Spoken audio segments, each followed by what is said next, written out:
इस वक्त जो पीओजेके की स्थिति है वो ऐसी एक टर्मोइल से होकर गुजर रही है। वहां की आवाम एकजुट होकर खड़ी हो गई है और वहां की सरकार के खिलाफ आवाज उठा रही है। लगातार आवाजें आजादी की हो रही है।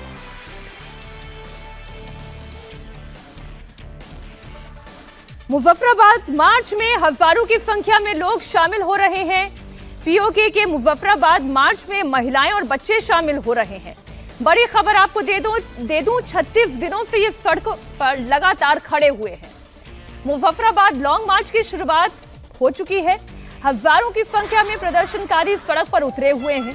प्रदर्शनकारी मुजफ्फराबाद की ओर कूच कर रहे हैं। मुनीर के खिलाफ नारेबाजी हो रही है। प्रदर्शनकारी आजादी की मांग रख रहे हैं। बड़ी संख्या में बच्चे और महिलाएं भी इस आंदोलन में शामिल हो रहे हैं। यह हल्ला बोल पाकिस्तान के कब्जे वाले जम्मू कश्मीर के लोगों का है, जो शहबाज सरकार और मुनीर की फौज की बर्बरता से इतने परेशान हो चुके हैं कि तमाम दमन के बावजूद वो पीछे नहीं हट रहे हैं। प्रदर्शनकारियों का कहना है कि पाकिस्तान ऑक्यूपाइड जम्मू कश्मीर ना तो आजाद है, ना ही वो विवादित क्षेत्र है, बल्कि ये एक कब्जे वाला इलाका है। फतह से पहले हम सारे मारे जाएं। फतह से पहले ये जंग खत्म नहीं होगी। ये जंग खत्म अब ये हुकूक की जंग खत्म। हुकूक की जंग खत्म। हुकूक की जंग खत्म।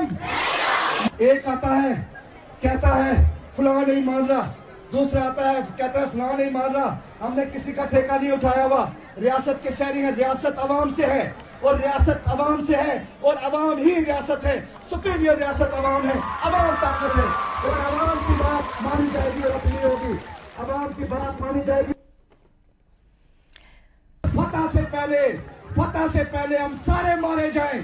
फतह से पहले ये जंग खत्म नहीं होगी। ये जंग खत्म अब ये हुकूक की जंग खत्म। हुकूक की जंग खत्म। हुकूक की जंग खत्म।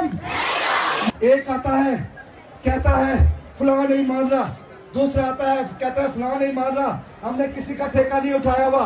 रियासत के शहरी हैं, रियासत अवाम से है और रियासत अवाम से है और अवाम ही रियासत है। सुपीरियर रियासत अवाम है, अवाम ताकत है और अवाम की बात मानी जाएगी और अपनी होगी। अवाम की बात मानी जाएगी।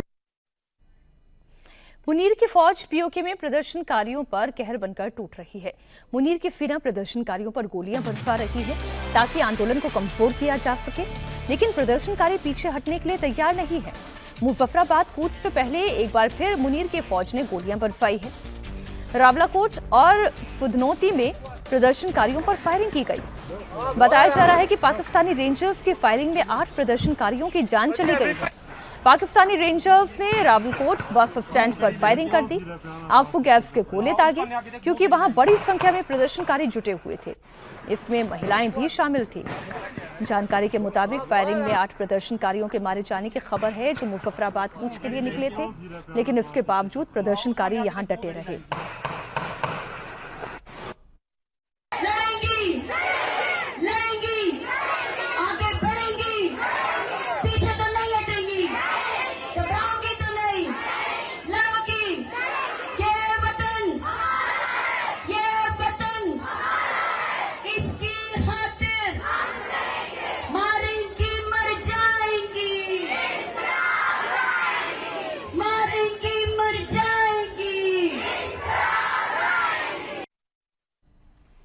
पीओके में पिछले 36 दिनों से लोग सड़क पर हैं। शहबाज मुनीर को खुली चुनौती दे रहे हैं।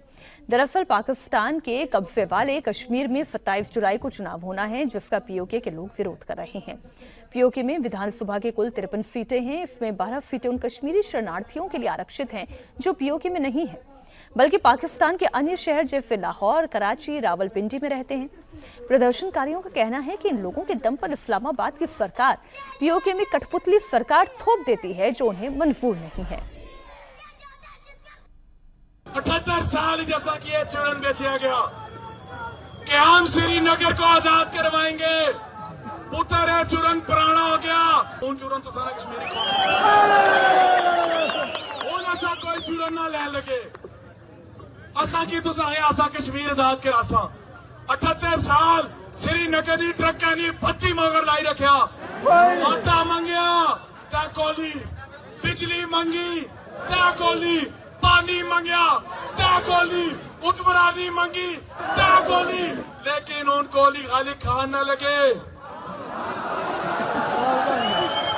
उन हादी कोहली एगो पुत्र सिर दर्दरी गोली नहीं है जेडी बार बार सही खा क्या गोली नहीं अख भी कोनी होनी। पीओके से ये तस्वीर सामने आ रही है जहां पर 80 से ज्यादा प्रदर्शनकारी मारे जा चुके हैं। जेएएसी में सैकड़ों नेताओं और कार्यकर्ताओं को गिरफ्तार किया जा चुका है। इंटरनेट सेवा पूरी तरह से ठप है, मोबाइल नेटवर्क बंद कर दिया गया है। बिजली और आटा मांगने पर सामने से गोलियां दागी जा रही हैं, लोगों को कत्ल किया जा रहा है। उसके बावजूद लोगों का जोश आप देखिए कि छोटे छोटे बच्चे भी इस वक्त इस प्रदर्शन का हिस्सा बन गए हैं।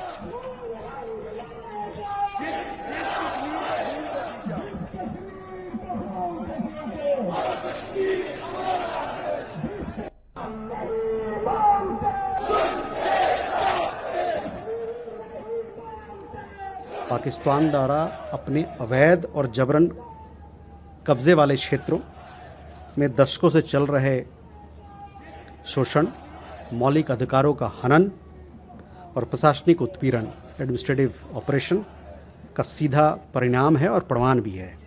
स्थानीय आबादी की जायज़ शिकायतों को समाधान करने के बजाय वहाँ का प्रशासन, वहाँ का सरकार ने अत्यधिक पुलिस क्रूरता का सहारा लिया है। इसमें असहाय लोग, जिसमें महिलाएं भी हैं और बच्चे भी हैं, उनके खिलाफ कार्रवाई की गई है। भोजन और दवाओं जैसी आवश्यक चीज़ों को रोका गया है। इंटरनेट ब्लैकआउट को लागू किया गया है और निहत्थे नागरिकों पर के खिलाफ घातक बल का प्रयोग करना भी शामिल है, जिसके परिणाम स्वरूप कई दुखद मौतें हुई हैं, जिसके बारे में आप जानते हैं। हम यह उम्मीद करते हैं कि अंतर्राष्ट्रीय समुदाय इन घोर दुर्व्यवहारों के लिए पाकिस्तान को जिम्मेदार ठहराएगी।